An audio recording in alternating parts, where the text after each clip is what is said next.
I have two new episodes of Naruto for you. I don't know if you noticed, but the first one I had to redo because it didn't sound right. I think it was my mic at the time. So now you guys get a redo. So before I start, I'd like to thank you guys for being loyal listeners. And I would like you guys to support my mom's book, The Girl Named Molly. It's a true story based on her life experience. And my book of poems, Madness of Silence. And also my earrings. I'm selling them on my website, the e-earrings at eastmaninc.com. I think that's all the advertisement I got for today. Anywho, thanks again, guys, for being so patient. I know the last time I said that my move would be like in September, and boy was I wrong. Like, looking for a place and selling a place does not coincide, like, at all. But you live and learn. Alright, so I'm gonna start with 382, and that show started with 5 alive Kage traveling on Gara clouds. So if you guys don't remember, there are 5 dead Kages that are fighting on the battlefield. So I feel like I have to differentiate that there are 5 live Kages that are heading to the battlefield. And as they were like closing in on everyone, they saw that chakra sucking tree, which is hard to miss. It looked like a giant beanstalk. And Lady Tsunami had summoned Katsu, the giant snail, and she's filling in Lady Tsunami on the others about what's happening on the battlefield, giving them the 411. We didn't see the people who survived. They didn't really show us the extras that didn't or did survive. They mainly showed the main stars, being Sakura and the familiar Elite Village ninjas that we grew up watching. And there are a few of the other villagers from the Sand and Sound, and you know the rest. And we also saw Shikamaru from the Leaf. He got most of his chakra drained, and Sakura was trying to heal him. Then the scene moves on to Naruto and the 10-tailed man, Obito, with him still being alive. And just to recap as to why I said that, the previous episode we saw the 10-tailed man was extracting the 10-tailed beast, and so, which is curious to me. So I thought that he would die, because normally if a tail beast is extracted from its jinchuriki, they die because their soul has become one. So I was like shocked, like, he's still alive. And then I thought that And I was thought like that was like kind of like a unexpected like transformation, because when B does the 10 tail transformation, I think they're both merged. So the fact that he is like a separate being, like fully immersed out of him, and he's like still standing there, and I'm like, that's some real villainous skill. Like, because I think in the past, like when all the tail beasts, like their beast transformation, I think they all like become like one beast, you know. But I think that's different, or maybe my memory isn't as good, and that's always happened. That could be possible, but I'm gonna trust my memory just a little bit. So Obito, he was doing his like trash talk about getting rid of the ninjas of the world. Something along the lines of him wanting them to do more. He reminded me of a kid who found out the truth about Santa. You know? Because I was told that they used to be Santa and he died long ago, and they're just keeping the legacy alive. So I don't know, I feel like he took that wrong. He took that badly, you know, and he's just mad at the world for keeping the legacy of ninja alive from the tree's power. And he went on, I think he went on a long rant. But in short, he was trying to get them to give up so the tree could like suck the energy out of them. His words did affect like some of the ninjas, and the first Hokage clone, you know, tried to lift their spirits. But me personally, I don't like wishy-washy thinkers that can be swayed so easily. I would have just killed all those people and tell Obito to get over it. So Karine, I think the lady name was with the red hair girl that's a part of the Naruto clan. She had these googly eyes for Sasuke. And I said Naruto clan because Naruto is a part of the Uzumaki clan.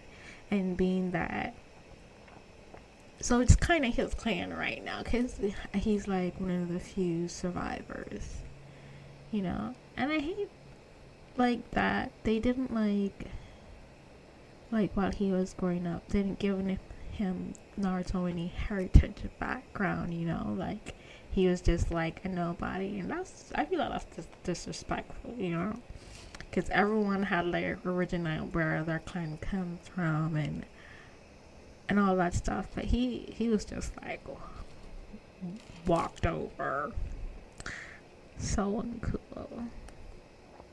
I feel like if they did like a rewrite, they should at least give a background on the Uzumaki clan, because they like disappeared off the face of the earth, and like they didn't show like how they died or anything like that. So we don't know if they died because Orochimaru experimented on all of them, or they died because Danzo decided to kill them. Because as we've seen in the past, Danzo likes to take it upon himself to kill people who he thinks is offending Lily. He has such a warped mind, that Danzo. I can see why him and Orochimaru kind of get along. I think they were more like frenemies. Anyway, I'm strained. Where was I? Let me get to my notes so I can like say what I needed to say. Okay, so let's see. So socks. Okay, so oh yes, the red hair girl from the Uzumaki clan. She was watching Sasuke fight. At this point, I don't think I wrote much about her. Okay, let's skip over her. Okay, so Sasuke was getting annoyed with Obito's speech, and frankly, I was too. And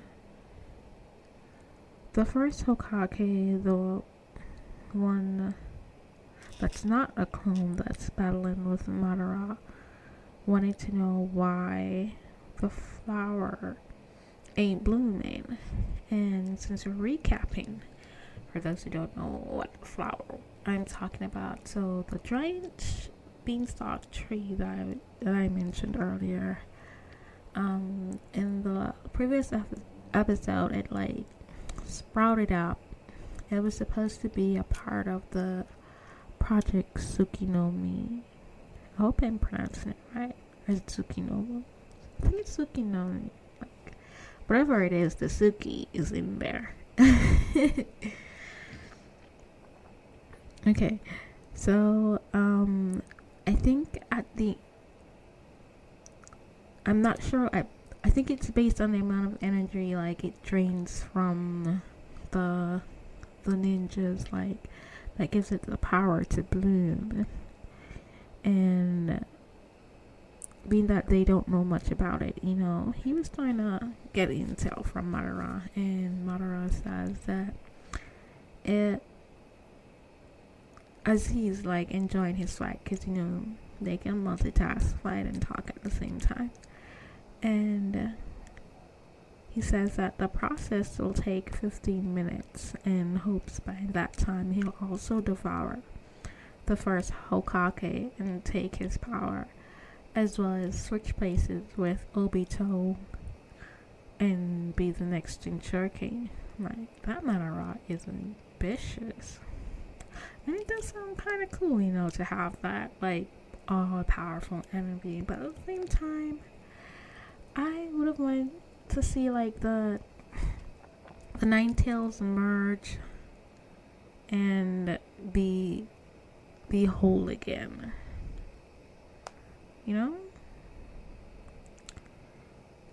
And before I move on to the Nine Tails, like, I don't know if I mentioned this before, but I think, like, Madara is, like, he's, like, that strong already, and I feel like he should admit, like, he has some weakness, because he still, like, covets the first Hokage's power, And what I mean when I say the Nine Tails merge, so for those of you who don't remember, one of the dead Hokage is Naruto's father, and he had part of the Jinchuriki still in him. And for those who's not familiar with it, I'll explain. So when Naruto was a baby, his mom, was the previous Jinchuriki, and as she was giving birth, this Jinchuriki was taken from her, and that's got me thinking, no, like, she didn't die when it was taken from her. Well, and I was like thinking, like, why didn't she die when it was taken from her? Like, I guess it depends on how the tail beast extracted from the Jinchuriki, because when it was taken from his mom, she was still alive. But I guess in some way it was freed. She was freed from being a host and not, and it wasn't like ripped out of her like how the Akatsuki did, like ripped it from them. So I guess that was like a separate process. And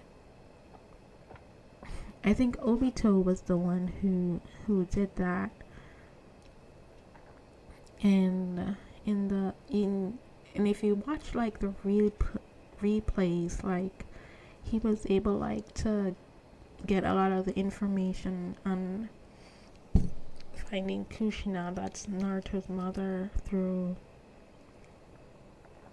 Kakashi, because Kakashi kept going to Rin's grave and like speaking everything, because I understand that like he goes, the person you love, and you tell him about your day and stuff, like, you know, because I do that with my mom. So Obito was like always there, and he knew kind of like all the details, and he used that as a way to gain information as to Naruto's mom's birth. And I also feel like Sasuke's parents was a part of that as well, as she was like telling them, because I feel like how do they say, I feel like, why do I keep forgetting the name? Sasuke's clan. What is Sasuke's clan called? Oh my god. I can't believe I can't remember. That is so wrong. How do I not? I can't remember. Oh my god, that is so embarrassing. Alright. I'm gonna do what no anime reviews did. You review Googling. I'm gonna Google Sasuke's clan. For the love of me, I can't believe why I will forget. Sasuke's clan. Let's see if anything pops up.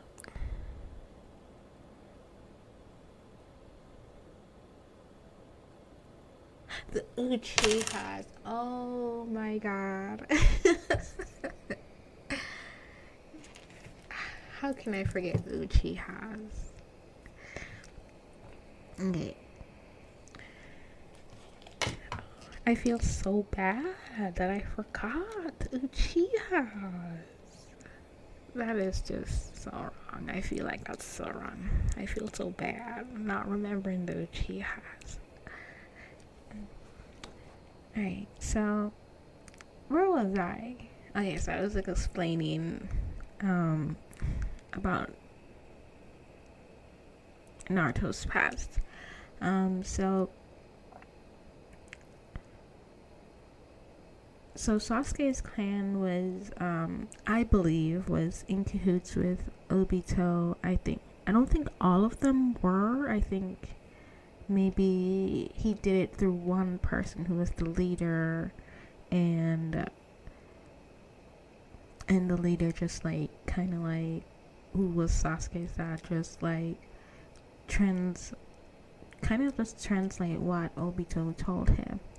And the reason I don't believe he like exposed himself to the whole clan was because when you see some flashbacks of Itachi would have, because Itachi was a double spy, so he would have like caught that right away.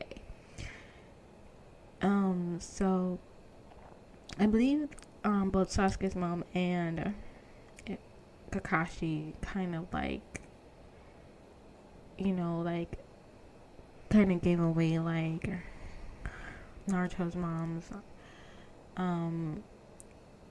her birth what do we call it, due date. Yes, their due date, like when he was like going to the place.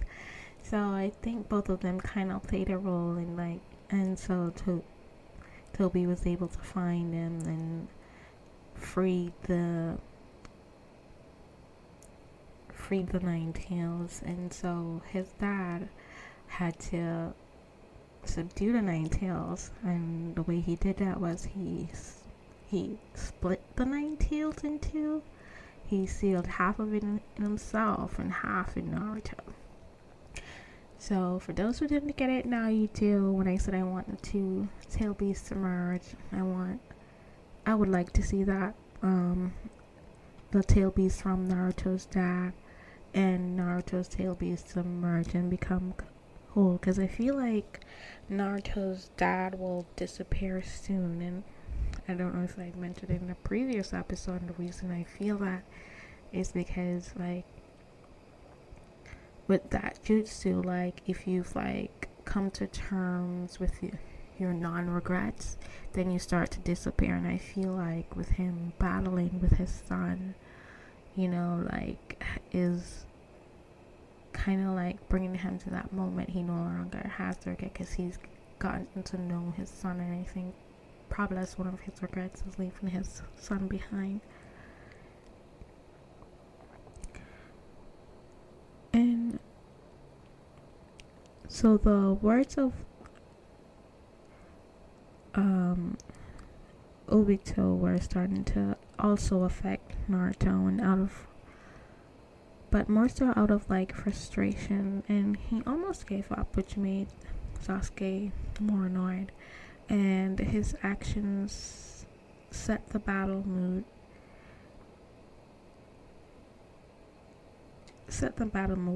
again. Okay. What I meant by that is I believe Sasuke attacked. He may have attacked Obito. I'm not for sure. He did something. I'm going off based off memory. I probably should have rewatched it, but I'm really going off memory for something I watched a month ago. So sorry if it's a little here and there. Okay, let's get back to it.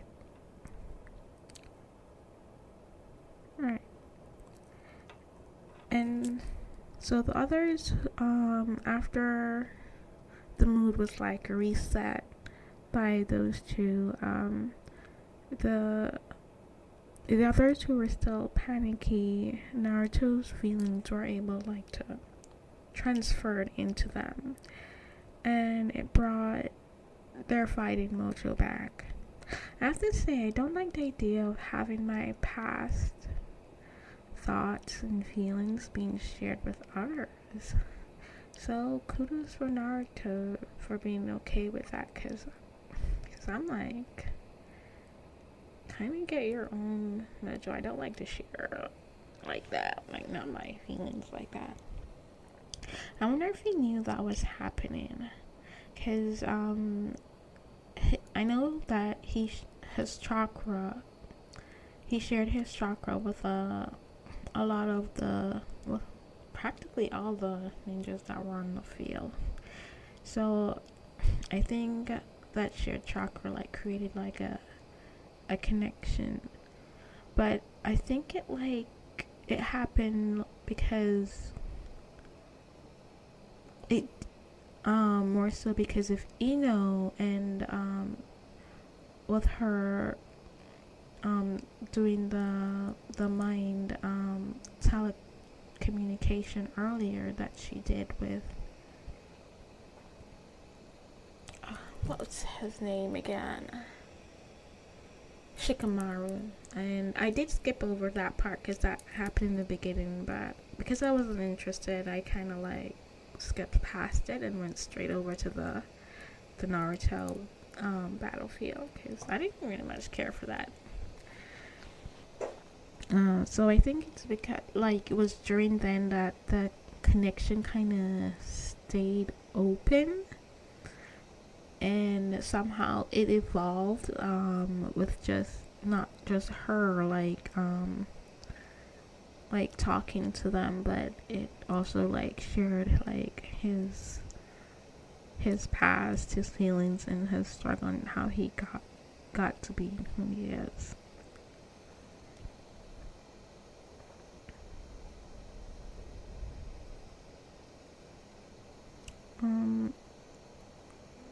No, where was I know sometimes when I stray, like I forget like where I was coming off of. Okay, so the others like got their fighting mojo back from his thoughts, and as soon as the battle started between Sasuke and Naruto and Obi, at that point, Sasuke was able to figure out how to use Jugo's Sage Jutsu and Curse Energy to land a blow on Obito. Not that he couldn't land a blow, but only Sage Jutsu was able to really a Sage punch could really like connect with him and stick.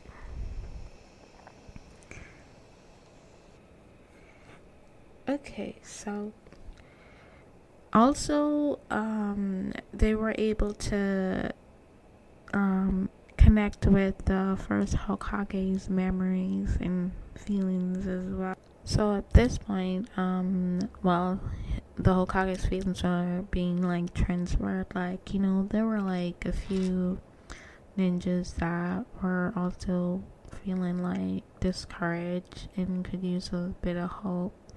But again, I say I would have killed them, and then they're not gonna do much anyway, because I feel like they're just too weak to be there. So what's the point of like giving them hope? Anyway, that makes sound mean. I think I'm a villain at heart, but we're gonna move past that.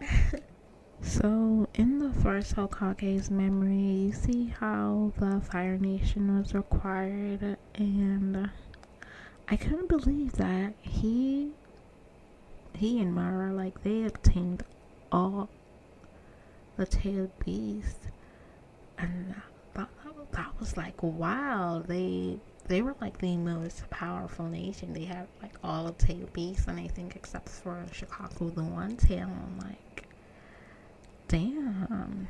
And they wanted to give that up in a peace summit. They gave all the nation a tail beast as a peace offering. I was like, screw all y'all. Like, I'll be like Hitler and dominate them, kill them with all the beasts. Like, submit or die. I apologize, people. I am a villain at heart. But lucky for you guys, I'm a normal citizen of this world. Okay, an only animated villain. Only animated. Okay, so where was I? Okay, so there you saw his like memory of like the Peace Summit. You know, like how, and I think they did like keep the strongest beast, or just the nine tails, to themselves. And you saw their interactions with the other Hokage, which was kind of like boring and stuff. But you saw his brother there, which is probably a good thing, because I have to admit the first was kind of a little bit of a pushover, but his brother is like stands on business. He really does. And I'm kind of glad everything wasn't left up to him, and his brother, the realist, was there.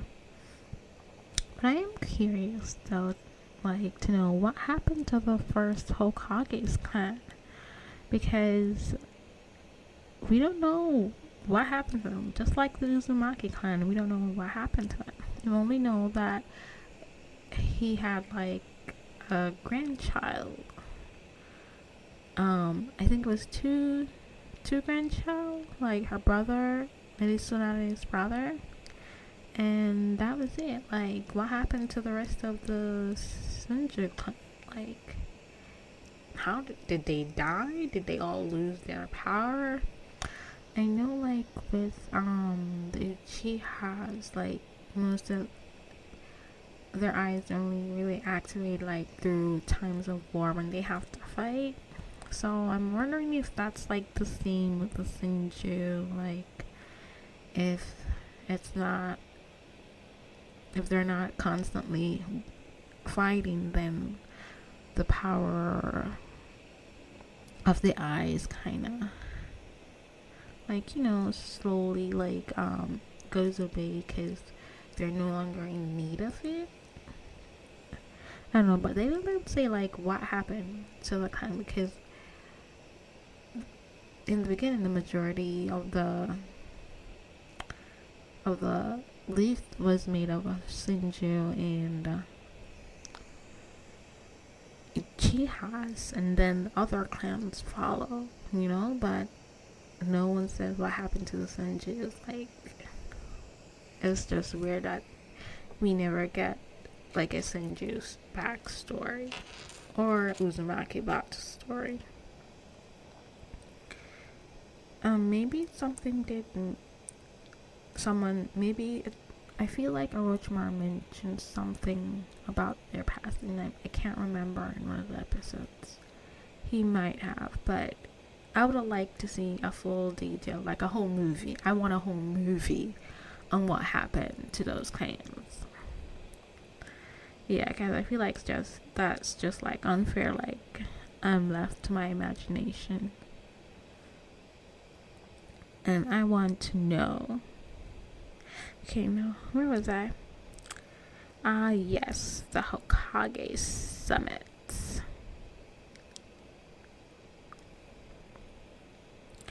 Okay, let's go to my notes and see what else about the summit.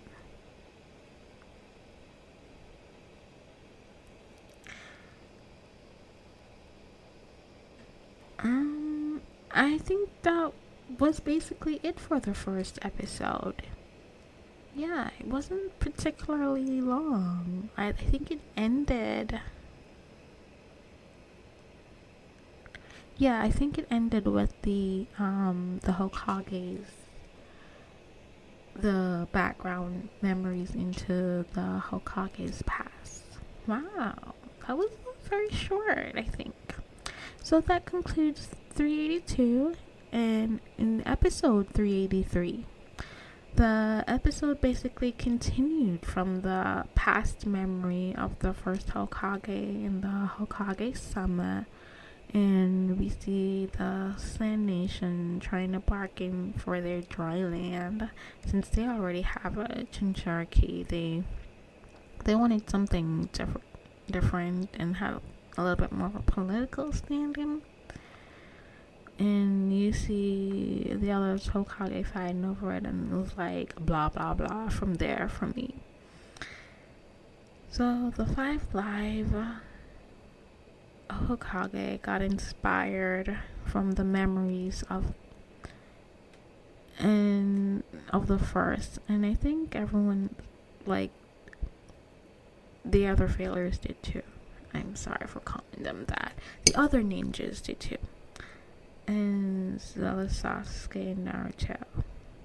So they're all back in their fight in Meljo, and what was his name? I think Shikamaru he got like a star moment like in that episode too.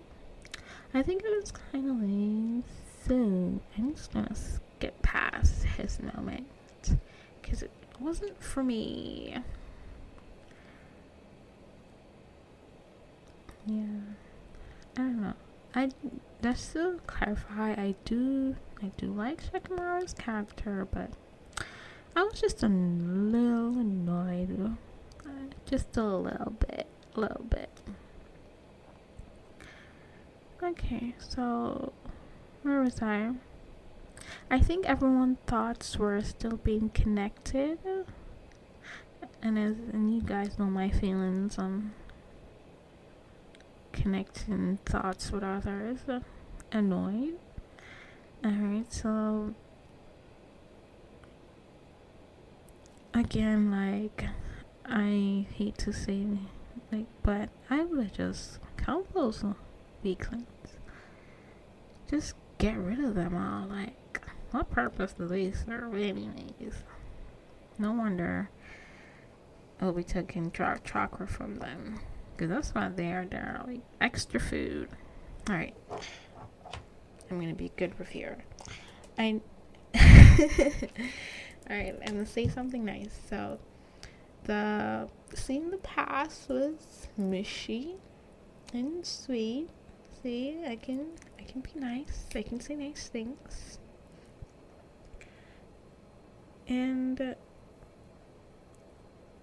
And I believe in that moment when they were still connected, Lady Tsunade got to spoke with her grandpa, and I think they were like talking about his, like, after they'd spoken together. I think he continued to talk about like his dreams for the future and, you know, passing on his will to his children and grandchildren. And it's kind of weird, you never saw like how many children he had. You just saw the one grandchild, which was Lady Tsunade. So I'm kind of wondering if he had like passed away by the time the second grandchild came around, you know.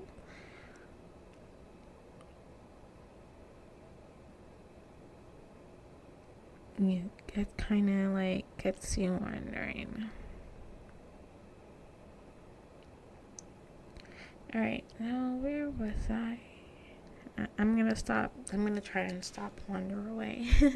But you know, as you rewatch, a lot of things that you didn't notice and things that you never thought about when you're rewatching, like you do kind of have a little aha moments, and sometimes you just have like more questions, like what was the writer thinking, when they did this and stuff like that.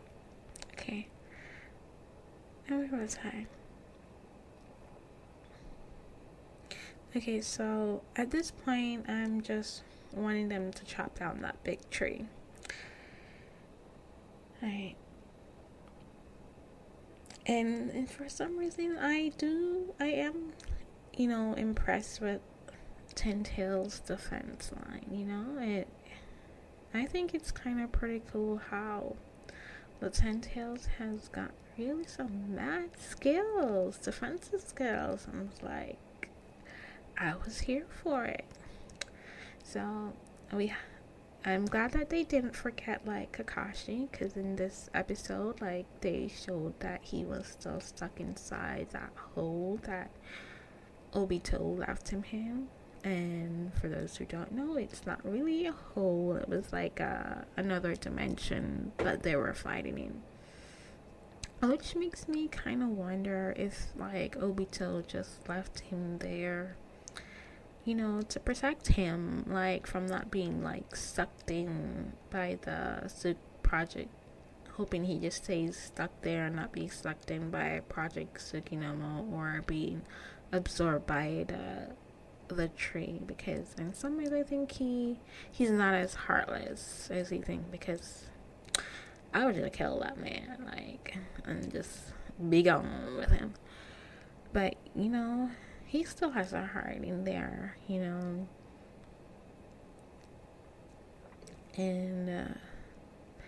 as the fight is like going on, it's getting more interesting, and Sasuke and Naruto is like somewhat adopting to the Ten Tails movement, and Naruto's sage mode and Sasuke's eyes are like really working overtime to figure him out, and eventually he body slams them into the tree, and the flowers start. And for those who can't understand, when I say he, Obito body slams them, into the tree, and the flower started blooming faster. And I believe they got knocked out to the ground.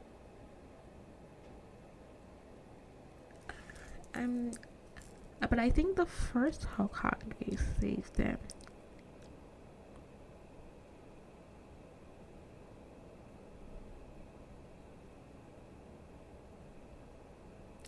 And then I think after they like got saved, like I think Obito was still trying to convince Naruto to give up, you know, and Naruto just kept fighting, and he told him like he's not gonna do that because that's not his ninja way, just to never go back on his word. And I do like that flango that Naruto has. And then the show ends with Naruto and Sasuke coming together for what may be the final attack. And that ends 283. So I'm looking forward to the next episode. And I am moving this Wednesday, and so you guys won't get like another episode until I'm gonna say today is what, the 12th? So I'm gonna say on the 15th. But thank you guys for listening, and thank you for those who have been like a faithful listener. And again, you can subscribe to my Apple Podcast to get exclusive content, because I do review other shows such as Shadow's House, D. Grayman, and Fairy Tale, as well as Demon Slayer on there. So if you want to hear a little bit on those exclusive content, you can subscribe to my podcast. Thank you for listening, and have a good one, guys. Bye.